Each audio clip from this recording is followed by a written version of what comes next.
836 standing by, thanks. Okay, we'll wait for 280 for now and we'll start looking at it.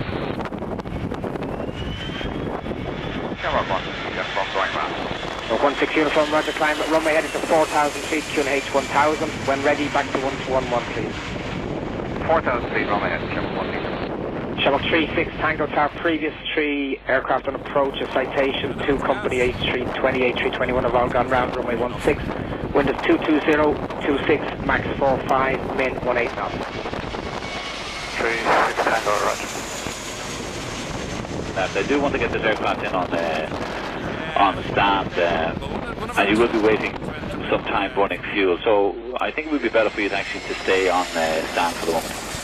Totally agree, thank you very much. 109 right, we'll steady by on the stand, that's not a problem. Roger, thanks.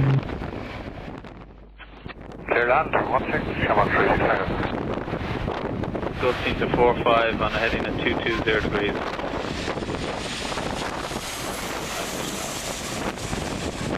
Okay, sir, I'll advise you if it drops at all. Would 28 be preferable with wind direction of 220 degrees? I think 280 would be better.